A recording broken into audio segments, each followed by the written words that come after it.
Get some music, but we won't be able to hear the music. Da-na-na-na. Yeah. We are live right now, ladies and gentlemen. Welcome in. It is orange and blue today. It is Cecil Lammey and Andrew Mason. Back here in the studio. We are here live and in person, Mace. It's good to see you. We're together. You've flown in and your arms are tired. I drove in actually, but yes.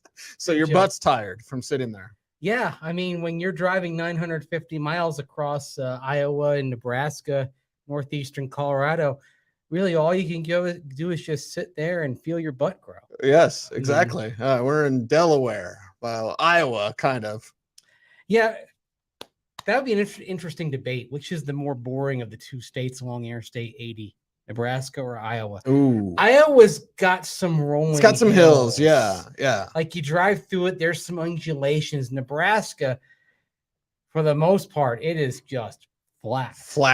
It's and bland. Yeah, you're gradually rising, even though you really can't feel it. And then only when you get in the western part of it, close to I-76, you start seeing, oh, here's some hills. It's a hint of what is to come in Colorado. Right. But mostly Nebraska is just straight, occasional curves. Yeah. It's Nebraska. It's Nebraska. Yeah. Well, I can't stand the bug eater, so I'm always going to vote Nebraska. Anyway, we have some really shocking news. Shocking for a couple of reasons, Mace. We'll break it all down today on the show, but it is the Denver Broncos releasing kicker Brandon McManus. The last piece from Super Bowl 50, well, he's gone. Yes. As I tweeted out this morning, you being a Star Wars fan, you'd appreciate it. The last remnants of the old Republic have been swept away. The last part of the Super Bowl 50 team still on the roster, now gone. And really, if they had made this move, Cease, a couple of months ago, I wouldn't have been completely surprised, even though one of the reasons why you put it off is if you do it with a post-June 1 designation, you can spread the hit out and get more money saved this year, even though your dead money will go into next year. So I do see that, but still, you make this move now when you didn't draft a kicker, right? Didn't sign a kicker. The best kicker in the XFL was John Parker Romo of the San Antonio Brahmas.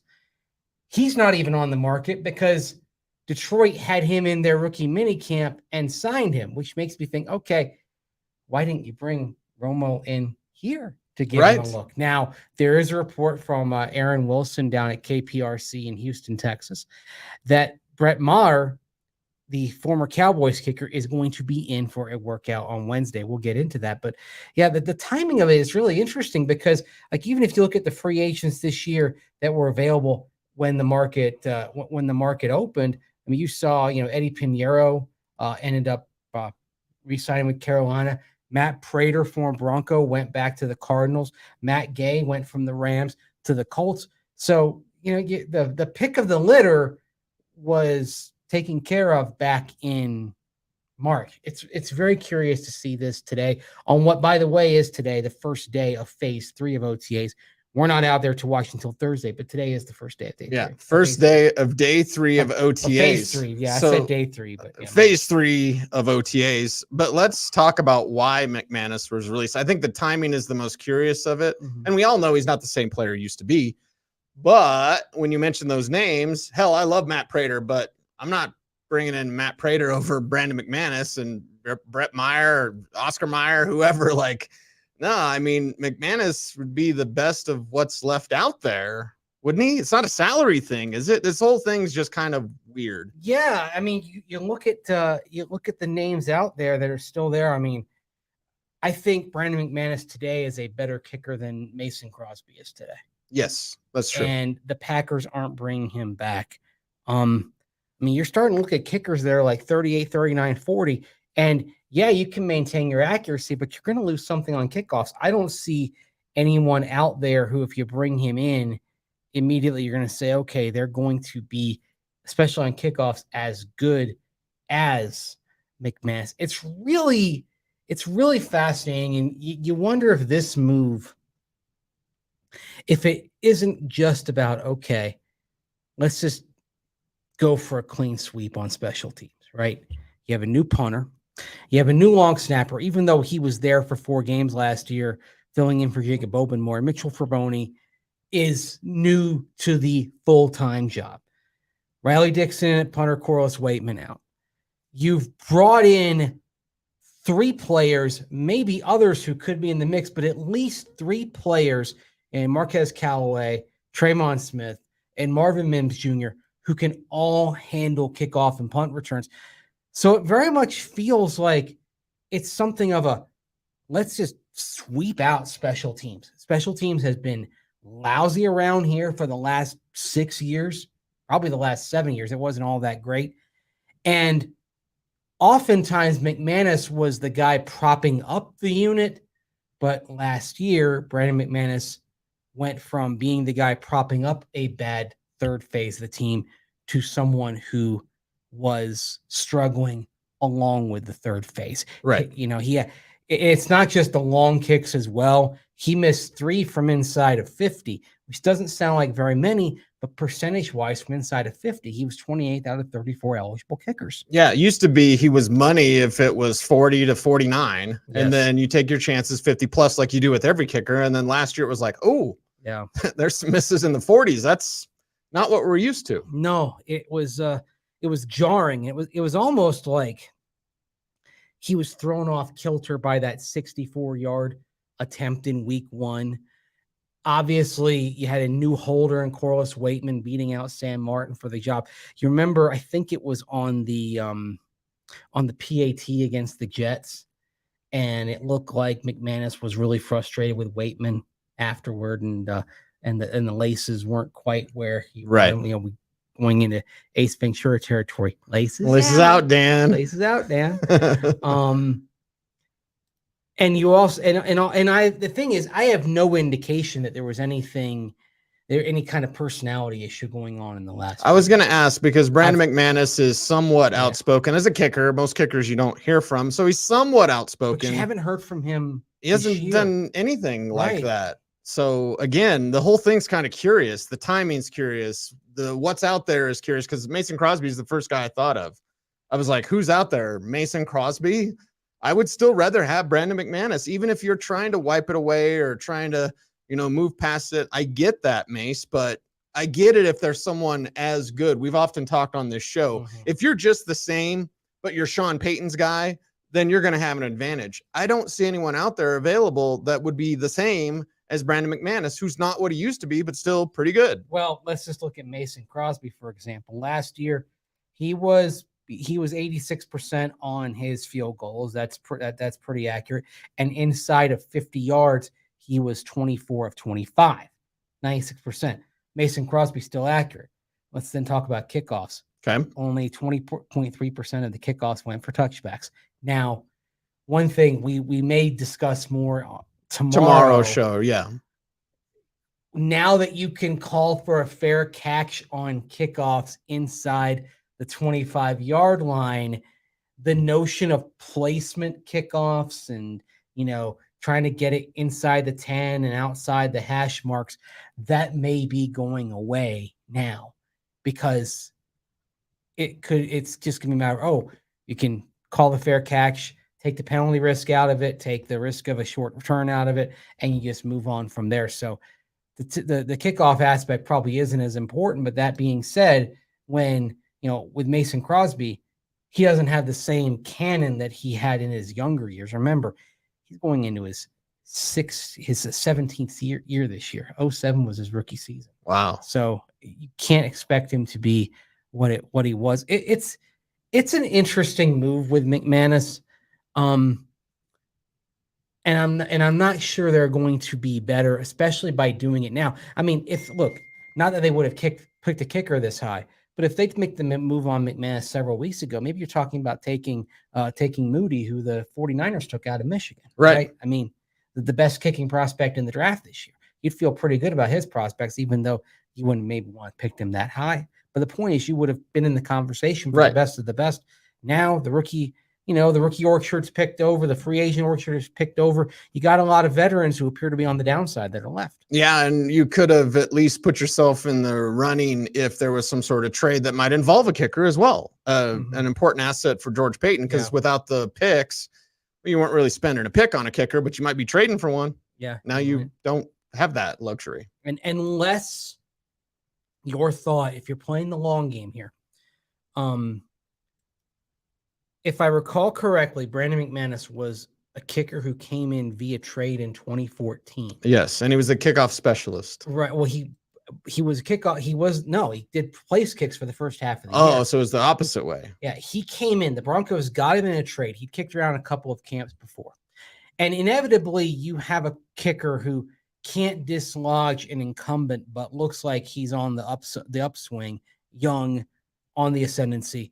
You trade for him, and then you see where he goes. And so those types of kickers, there will usually be a couple of those guys as you get toward the end of the preseason, and that maybe you can trade for if you haven't found what you're looking for right now. But then you've got to get the timing down with the holder and the snapper and all that. And we saw in 2014 with McManus, he started the season doing place kicks and kickoffs, and he struggled on place kicks to the point where the Broncos transitioned him to the practice squad. They cut him, exposed him to the entire league to pick up. No one did.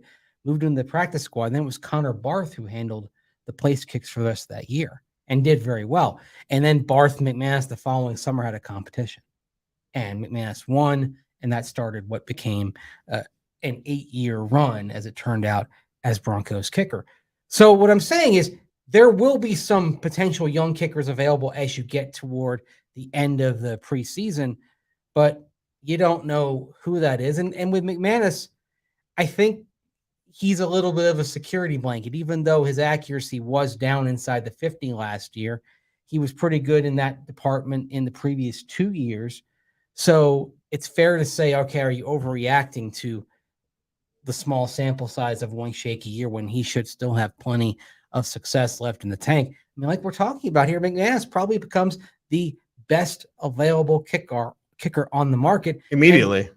And better than some teams have right now. Well, and with a better offense, all he's got to do is kick extra points. Am I right, fellas? Yeah. So Roger asked the question, will they re-sign him to a contract like KJ? I mean, I don't see that. Not that his feelings will necessarily be hurt, but I guarantee he's a little pissed off today. Well, I mean, Broncos fans are. Yeah. First of all, he announced that he cut. Announced it. Not Adam Schefter. He beat Schefter by 1 minute. Brandon McManus announced that with a tweet. The Broncos have informed me I've been released. More to come in the following days. That's kind of cryptic. It is very cryptic. And I know Tom brings up the tantrum with Fangio. That was so long ago. And then last year got the opportunity, like we're talking in week 1, and then shanked it. And it's like, okay, maybe that shook him. I don't know. All I know is what works now. That kick in Seattle wasn't a shank. I mean, whatever you want to call it. He didn't make it. Let's say that. I'm just saying, like, I don't know where his confidence at, but if I look at everyone available, Brandon McManus is the player I want. And I think he gets signed pretty quickly. Yeah. There are teams that today are reassessing their kicking complement because McManus is on the market. Right. You're always looking to improve your roster, right? And the possibility as you get out there, I mean, we'll dive into them here in a bit, but the possibilities aren't very promising. They've all got issues. So let's start with Brett Maher. Okay. Let's talk about him. Last time we saw him working out on Wednesday. Yes. Last time we saw Brett Maher in the playoffs, missing 5 of 6 PATs over a 2-game stretch for the Cowboys. Now, very accurate before then. And in fact, more accurate than Brandon McManus over the course of the previous 3 years. But where is he? And clearly it's a headspace thing for Brett Maher. The word that you don't use in golf, well, I'll use it here because it's not sacred. He had the yips. And I thought that was a baseball thing too. It is a baseball thing. Chuck Knobloch. Okay. Hayden Hurst. Steve Blast disease. See, you named baseball. You named a baseball player. That's a football player. It's yeah. a football player. You want to talk about Chris Wenke? Former, I believe, Toronto Blue Jays farmhand. Right. Yeah. Deion Sanders was a good major league player for the Braves and the Reds back in the 1990s. Bo Jackson. No, okay. But anyway, yeah. Google the term Steve Blass disease. Okay. Steve Blass disease. Or Mackey Sasser disease. There's an all-timer, Mackey Sasser. He's a catcher, and he couldn't throw it back to the Now pitcher. you're just making up names. Mackey Sasser. Mackey Sasser's real. Mackey Sasser could not throw back to the pitcher. After the catcher gets the ball, he couldn't do it. Wow. And actually, I don't know if you saw Major League 2.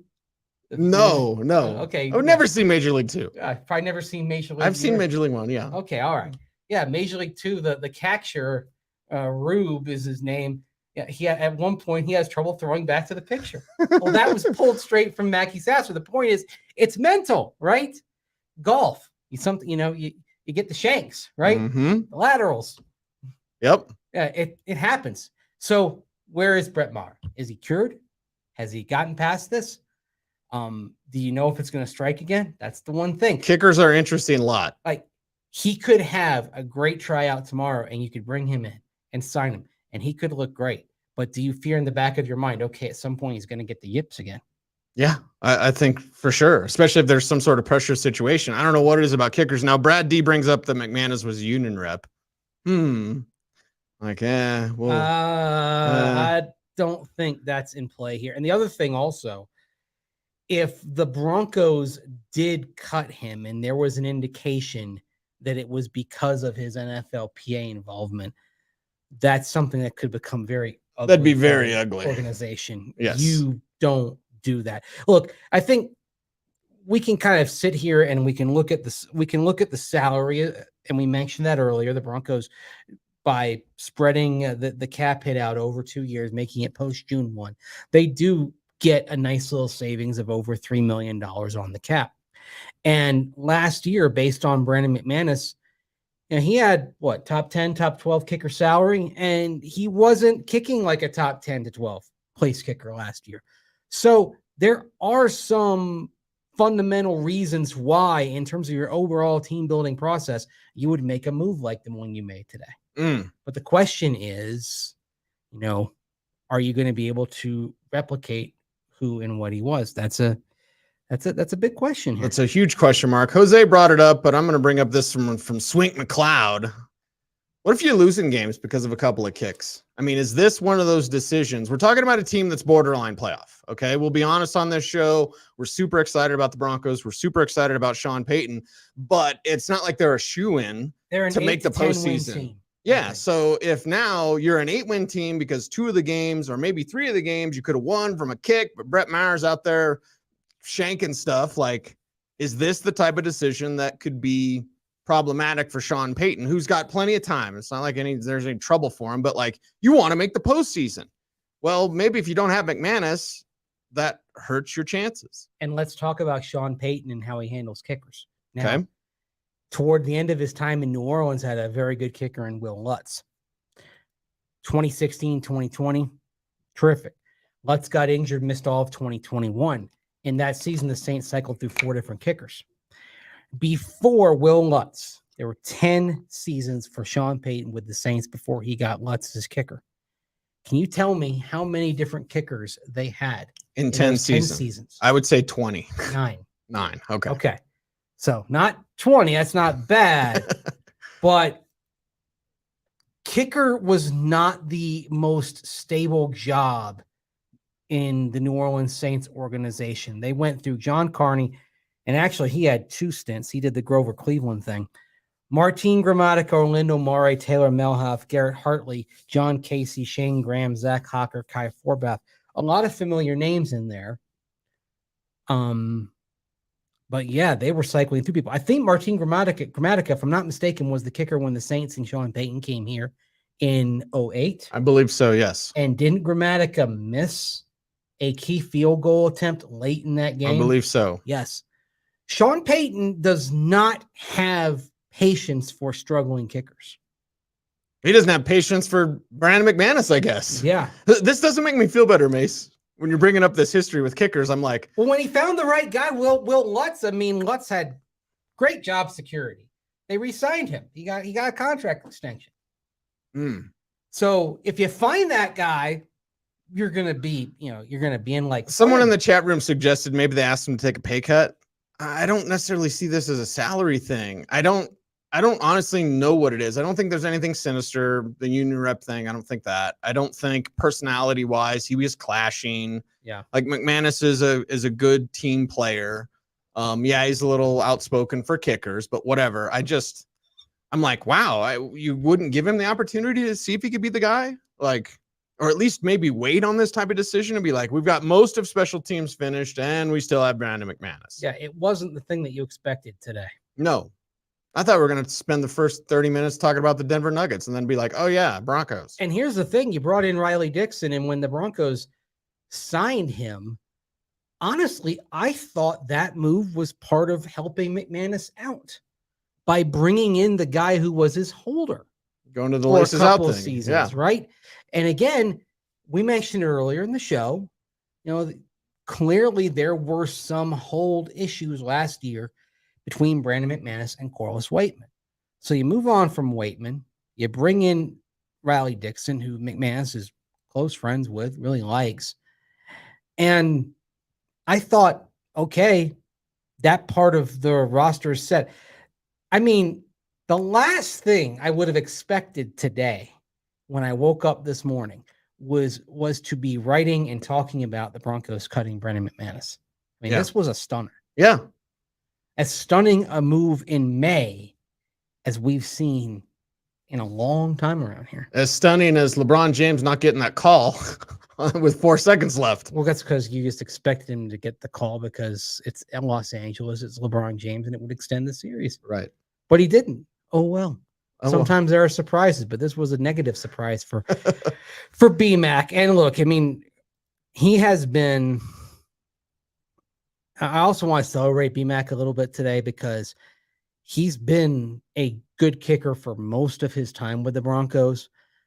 Super Bowl 50, that win, it doesn't happen without a lot of contributions, and Brandon McManus had one of the biggest roles in that. Right. Perfect 10 for 10 on field goals. On a team that needed him. Yeah, the Pittsburgh divisional round game, he goes 5 for 5 on field goals because the offense keeps bogging down. You needed him to be at his best, and he was in the highest leverage moment.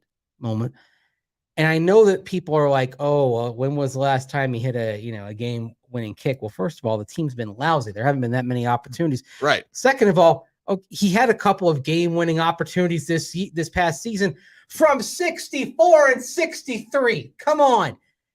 You can look up my story at denversports.com because I wrote about it last year. Those are basically Hail Marys. You can't expect any kicker to have a good shot at hitting those, especially outside. Right. You can't blame him or look to get rid of him because of that. It's not his fault that Nathaniel Hackett got confused between the target line and the distance from where his kicker could hit it.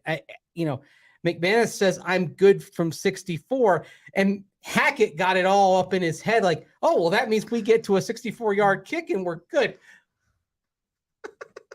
I'm losing brain cells again thinking about it because to this day, I can't wrap my arm around how Hackett messed that up. Mm-hmm. Like, no, it's not. That's the maximum. That's the maximum distance. That's not, oh, I'm good from here. Yeah. It's like, oh, dude, no. That's part of why Nathaniel Hackett's not a head coach right now. Before we move on, my blood pressure's rising. I'll get your blood pressure to go down a little bit. We got to talk about Tyler Lancaster, but is there any other name you want to bring up? We brought up a lot of names. Is there anyone that you want to alert? And yes, pot stoner degenerate Jason suggested earlier, it's like, I thought Cecil hates kickers. Yeah, I do. Except Brandon McManus was always good to talk to. Yes. He always gave you a good quote. Like, I'll be selfish from our side of things. Like, this is a media loss today. Yes. He'd always talk to you. He'd tell you the truth. He'd say something kind of juicy. Not anything out of bounds necessarily, but he would just be more honest than the normal, like, well, got to go out there one game at a time. Like, no, McManus would tell you the real. And we lose that today. If I'm making an all-time Broncos all quote team, he's on it. He's your kicker. All due respect to Jason Elam, Jim Turner, Matt Prater. The kicker on the Broncos all quote team is Brandon McManus, and nobody's close. And sometimes, did it get him in trouble? Yeah, it did. But I admired his candor. And here's the other thing. His teammates kept electing him special teams captain year after year. Mm-hmm. And he was the NFL PA rep, which tells you that even though kickers are kind of sometimes on their own island in the locker room, that dude had a lot of respect, not just from us muggles who go into the locker room, but from the players within that locker room as well. Look at his relationship with Von Miller. Yes. I mean, they're boys. They're besties. Yeah. Legit best friends, those two. Yeah. So if he's a normal kicker, you don't get that. By the way, my all shotgun Willie's kicker goes to Matt Prater. Anyway, so who do you have out there? Well, I mentioned Mason Crosby, and he's on the downside. A guy who could be interesting, again, first look is going to be Brett Maher. A guy who could be interesting could be Robbie Gould, 40 years old. Nobody has signed him yet. Still good as gold. Pardon the really bad pun there. 84% success rate last year. And even still has a pretty good leg on kickoffs. 49% was his touchback percentage last year. If the other thing is, do you want to go and look at some young kickers who have the goods, but it hasn't worked out for them just yet? And so if you're having a kicker competition, maybe one to look at would be the former Colts kicker, former University of Georgia kicker, Rodrigo Blankenship, who got off to a bad start last year. I think he had two kickoffs go out of bounds in Houston, and he missed a field goal from 42 yards and got cut, but had a really good season back in 2020. So if you're looking for competition, maybe you bring in somebody like him who you could get him in the right spot. Maybe he gets back to what he was before. Other names that are available that you might know about, Zane Gonzalez, although I think he's with the 49ers now. He's still listed as free agent, but he's with the 49ers now. Randy Bullock, who can be inconsistent, still on the market. Ryan Suckup from the Bucks, still out there. But again, I don't feel like we're talking about anybody being an upgrade here. Right. I don't think we're talking about anyone being the same. Maybe Gold being slightly better.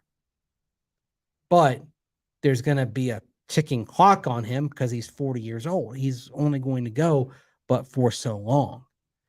McManus, and honestly, as rough as last season was, my instinct was to give him another year to maybe have in some young competition in camp, but expecting him to beat it out and then go another year and see if he gets back on track. He's 31 years old. Okay. He should still have plenty of swings left in that right leg of his. Yeah. So I think he's going to go somewhere else. And I think he's going to be around the league for the next several years. Okay, Orange and Blue today, we're presented by Champ Honda, Cecil Lammey, Andrew Mason. Got to talk about Tyler Lancaster, added to the defensive line up front, big body, an undrafted Northwestern 2018, top of my head, or 2019. Which one is it? 2018, I think. 2018, yeah. Northwestern, the 315 pounds, and he's a two-down run stuffer who can play special teams. Mace, did they get anything? Did they even get a player that could make the 53-man roster? He could make it. I mean, I think basically you got him and Mike Purcell probably battling for one spot there. Fans aren't going to like Purcell getting kicked off the team if Lancaster beats him out. As we saw today with Brandon McManus, there are no sacred cows on this roster. To quote Showgirls, which is such a bad movie that it's actually good, we ain't got no ties. Raj made a promo for me one time during Broncos season with a Showgirls quote about eating doggy chow because he knows how much I love that terrible movie. But my gosh. We ain't got no ties. Is that what you're saying about Mike Purcell? Yeah, and if you're going by salary, the Broncos could save some money there. And look, here's another thing with McManus and that move and Jacob Martin, they saved $3 million in letting plus $3+ million in letting him go. You wonder where it's headed to. If you're creating all this space right now, is it head toward a running back? Is it head toward Dalvin Cook after June 1? So that's another thing. Something's up here. And it's not just, and I think maybe it's not just about the kicker position. Now, at nose tackle, could Lancaster beat out Mike Purcell? Absolutely. I mean, I think if you're looking at sort of the plugger type of player that he is, I think he's a little bit bigger and less dynamic version of Matt Henningsen. But Henningsen is more dynamic, and Henningsen, I think, is going to push for more playing time. Right now, looking at the defensive line on the roster, I think you're basically looking at DJ Jones, Zach Allen, one of those two nose tackles, Purcell or Lancaster, Awazarike, Henningsen, and then TBD. I would much rather give Henningsen a longer look, because the days of the 2-down run stuffer, like, they're gone. I want the guys that can penetrate. I want the guys that can create middle pressure in addition to stuffing the run. Yeah. And Lancaster just doesn't move the needle for me. Yeah, I think Henningsen's going to make the team, and I think you're going to see him get more snaps. The X factor in this whole thing is how far Wazarike has come going into year 2. Right. And he had some flashes late last year, but Henningsen was playing well all season. And I know that the expectation in the defensive line room and even among the coaches is that they expect Henningsen to make a leap this year. He'll take that next step because he started at such a high level because where he went to college. So well coached, well disciplined, a player that can create penetration. On the Wisconsin Badger train, huh? I'm not driving 950 miles though. Yeah. Unless there's some good comic book stores out there. I'd do that. Are there any in Omaha or Des Moines? My buddy actually runs a comic book store in Iowa somewhere. I can't think of the town's name right now. Des Moines, Iowa City, Council Bluffs. It's a little town. And it's between Omaha and Des Moines, I think. So Winterset? I don't know. Maybe. I don't know. It's Iowa. I mean, I think of Iowa. I think of that's where I know we did a Star Wars reference to open the show on Star Trek. That's where Captain Kirk is from. Riverside, Iowa. Very good. Very good. I've never been there, but I know that there is a sign that when you go there, it says Riverside, Iowa is the birthplace of James T. Kirk. Celebrating the birthplace of a fictional character. Okay. Yeah. We could be like, oh my God, what's the Star Wars movie where they fight the Star Trek fans? Fanboys. Yeah. Are we going to be like fanboys? Are we going to jump in your van and I think drive out there and go fight some Trekkies? Maybe, but you know what? I think there's room for all of it. I don't hate Star Trek. I like Star Trek. I do, because my brother-in-law's a Trekkie and he always rubs it in my face. That's the problem, is like this war of fandoms. Why can't you like both? I can't like elements of both. That's what I choose to do. Okay. I'm neutral ground. I'm neutral nerd ground in this. So to Jean-Luc Picard, you say I choose you? Yeah. I mean, I don't know. I'm a Kirk man myself. Okay. Yeah. Yeah. I mean, I have fun. I'll leave that one alone. I have fond memories of watching like the original series on reruns, like in the early 80s when I was a little kid. Okay. Yeah. So we could do the Shatner. Do you know what the Shatner is? There's a couple of different Shatners. There's two different things. One's he created Pawsak. That's where you pause for no reason. Yeah. And there's also the Shatner where we could like just jump around like something happened. I can't believe that they cut Brandon McManus today. What are they doing? My God. Fuck. What are they doing? Oh man, I can't take it anymore. There you go. Yeah, that's right, Nate. Nerd alert indeed. It's good to have the Nuggets in the NBA Finals. Before we wrap up the show, like, dude, I honestly can't believe it. I can't believe it. I thought the refs would give it to the Lakers, and you saw the toughness and the resilience from that team. Like, I know we're doing a Broncos show, and there's sometimes people will comment like, why don't you talk about the Nuggets? I'm like, well, this is a Broncos show. But to get to the NBA Finals and to look like they're going to win it all, like, we gotta tip our caps to them for sure. I have a practical question here. What is LSPN going to do without the Lakers to talk about? I mean, they were talking about the Lakers today. Right. You know, Brian Windhorst saying that, it's the best performance by a team getting swept I've ever seen.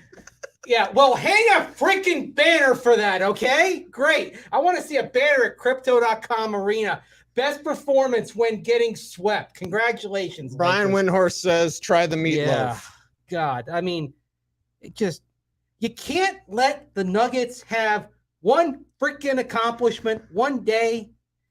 Anyway, this is why people turn to local outlets for their teams more than national outlets. I was having this conversation with my brother-in-law over the weekend and saying, like, the national radio shows, I mean, there's less of an audience for it now because you can get better conversation from podcasts, digital shows, radio, etc. I mean, with all respect to if NFL Network goes and talks about the Broncos, I think we're going to give you a better show talking about the Broncos than if NFL Network people parachuted into a show. Right. Or ESPN. Okay. That's what we're here for. Okay. Anyway, try the meatloaf. Yes, I'll try the meatloaf. I hear it's delicious. Damn it, Jim. I'm a doctor, not a scientist. I get that right with Bones, right? Bones? Yeah. Okay. Or there's damn it, Jim. I'm a doctor, not an engineer. Now you're and then Scotty says, now you're an engineer. That was, come on. There, you gotta admit, there are some cool Star Trek things like the mirror universe theory, like when we see Spock with a goatee, with a beard, goatee, and all that. Right. Yeah. Right. Evil Spock, and all that, they get transported into this, and everyone in the mirror universe, you assassinate your superior officer to move up in rank and all that. Yeah, original was nice. I like some of the Next Generation. Yeah. Like, I just don't like my brother-in-law rubbing his Trekkiness in my face. I thought so. Are it's they a family affair? Yeah, I was gonna say, is it Trekkies or Trekkers? I think they go back and forth on that. I don't know. They'll be all right. It's Orange Blue Today, presented by Sean Ponda. We're only getting started, baby. Cecil, Lammey, Andrew Mason. I almost gave another hand signal. I won't do that. It's Orange Blue Today, presented by Sean Ponda. He's Mace. I'm Cease. OBT is the BFD. Until next time, be safe, be kind, know that you're appreciated. Stay tuned, and would you please do this? Can you stay frosty, please? Mike still.